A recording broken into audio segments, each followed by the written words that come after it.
The following program is a production of HEW Entertainment and contains views, opinions, commentaries, and content that may offend some subscribers of this show. Listener discretion is advised.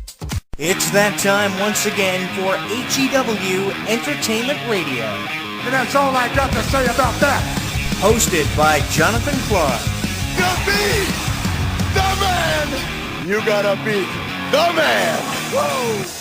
Be sure to join us in the live chat room during the show. Hulkamania is running wild like it's never ran before.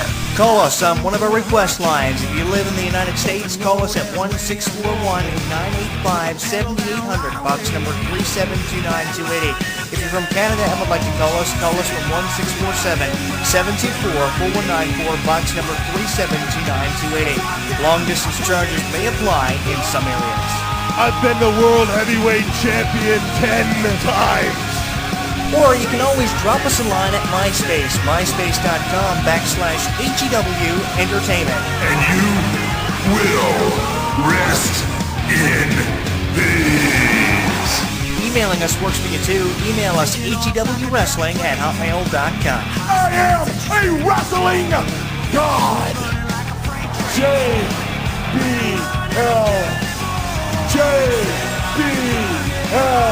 And now, without any further ado, here is your host of HEW Entertainment Radio on the official website of HEW Entertainment, Jonathan Clarke. The champ is here!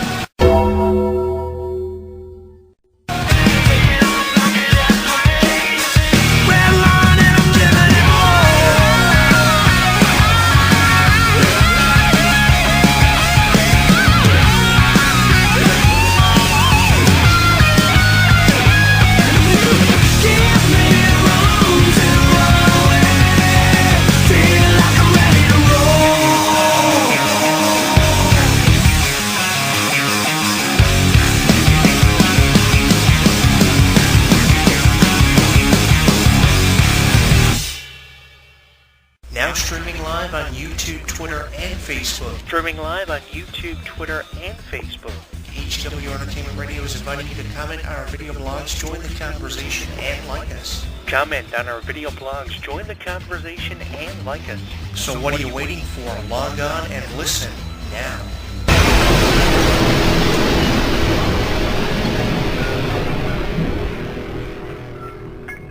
Don't miss out on any of the action. Download our app on the App Store, Google Play, and the official website of HEW Entertainment. Once you download and install it, you'll get caught up on news, YouTube videos, and more. Download it now.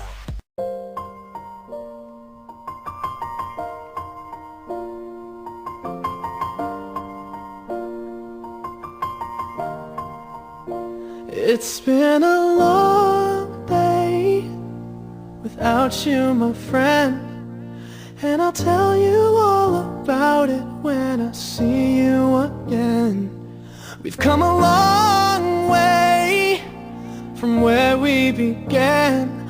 Oh, I'll tell you all about it when I see you again.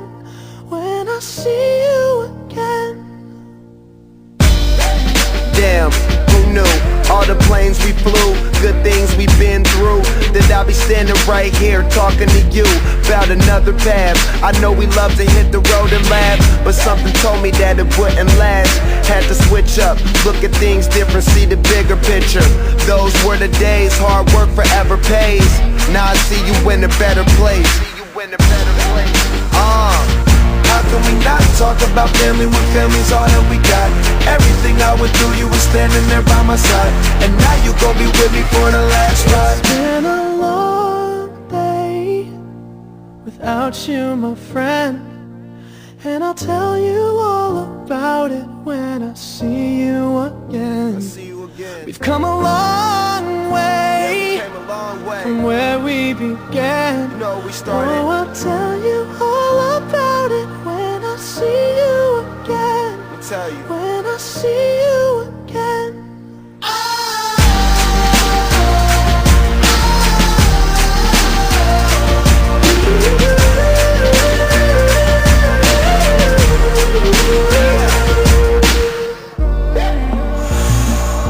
First you both go out your way way and the vibe is feeling strong. And what's small turn to a friendship turn to a bond, and that bond will never be broken, the love will never get lost.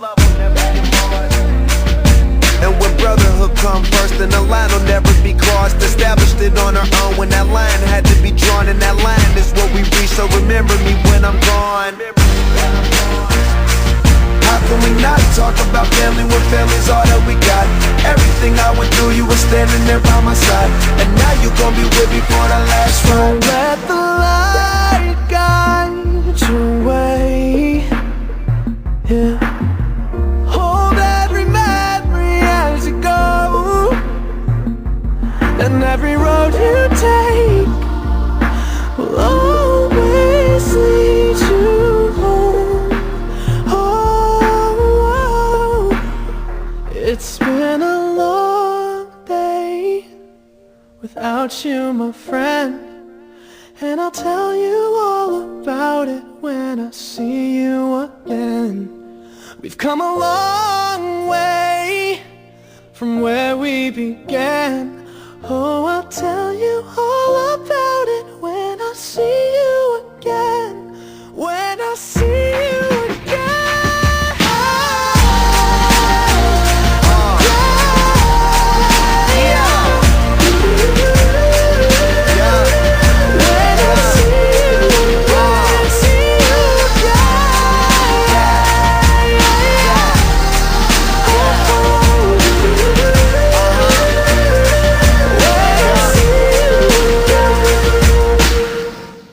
Man, my heart really does go out to every individual who ever said that they were a fan of Kane, myself included. I always was a big fan and supporter of Kane. That's why I think that Kane is in line for a huge push either on Monday Night Raw or SmackDown Live on Tuesday nights. I think it would be awesome seeing Kane put up for either the Universal or World Championship for either Raw or SmackDown, because this is something Kane has deserved for a really long time. One title reign that lasted less than 24 hours as WWE Champion, and a world title reign that lasted probably about 4 through 5 months is really a miscarriage of justice, in the words of the legendary Gorilla Monsoon. Really, that's what it is, because I think that Kane fans and Kane himself deserve a meaningful push in WWE, and something really for Kane fans to get excited about. In 2014, off of Daniel Bryan being crowned world champion at WrestleMania 30 and its fallout, Kane was put up in a program with Daniel Bryan for the WWE World Heavyweight Championship before the titles were split between the Universal and World titles for Raw and SmackDown.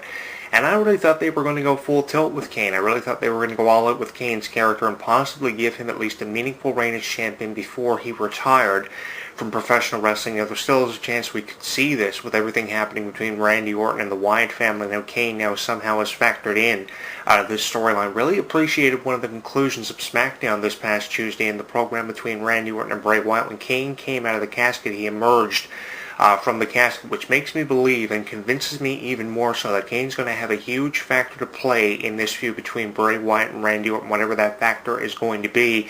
What do you think it's going to be? Get in on the conversation and let me know through Facebook, Twitter, YouTube, and Google+. I would love to know what your input is on Kane's involvement in the feud between Randy Orton and Bray Wyatt, a feud that is really carrying SmackDown. No matter if it kicks off the show every Tuesday or is the conclusion of SmackDown every Tuesday, I think Kane is playing a huge role in the feud between Randy Orton and Bray Wyatt. And I say that because we have seen Kane do this from time to time, and hopefully this will benefit Kane in the way of giving him a meaningful push for the Universal or World Championship sometime between now and the start of 2017. The Royal Rumble is in San Antonio, and with Kane having a huge record in the Royal Rumble match, I wouldn't be surprised if Kane was your winner of the Royal Rumble, or it came down to, say, Kane and a returning Finn Balor, with Kane probably eliminating Finn Balor or Finn Balor eliminating Kane, and some kind of storyline setting up between Kane and Finn Balor going into WrestleMania 33 this year. It would be awesome seeing something like that, because there are so many characters that Kane has yet to create with, and that's what he could do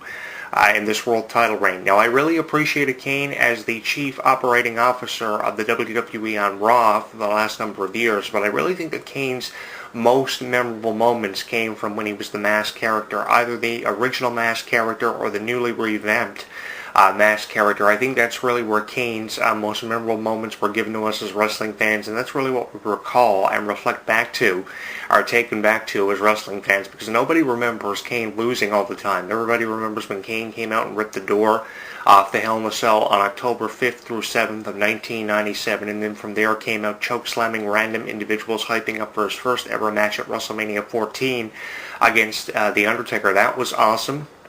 Seeing that, and prior to that, of course, his debut with Mankind at the Survivor Series in November of 1997, a couple of months before his first ever match at WrestleMania with The Undertaker. So many unforgettable moments given to us by Glenn Jacobs and Kane, and I think that's really what fans recall. Not seeing Kane as a general manager of Monday Night Raw, making decisions on the behalf of the Authority, or having him lose every single opportunity he's ever been given. I think the most memorable moments came from Kane being put up for championships and competing for championships and winning championships, and I think that's what people want to see Kane get back to. And I'll be honest with you, Kane's character has been really lackluster. In recent months, we have seen Kane's character be utilized not really to its fullest potential. Coming out on SmackDown Live, choke-slamming random individuals that could range anywhere from Heath Slater to Fandango, and I mean, who really cares about Kane coming out and choke-slamming random individuals 19 years or so into his career with the WWE? We were taken back about 19 years ago when Kane first started showing up on the scene, choke-slamming random individuals and demonstrating his power, comparing it to The Undertaker, when that comparison was being thrown around between Kane and The Undertaker and how they were so similar. And it seems like history is repeating itself, but 19 years too late. If this was going to repeat itself, it should probably have repeated itself 10 years ago. But it's repeating itself 19 years too late, and we don't need to be seeing this. We need to see Kane getting back to his roots and winning championships, either the Universal or World Championship. That's what I want to see Kane get to. Either that or a tag team title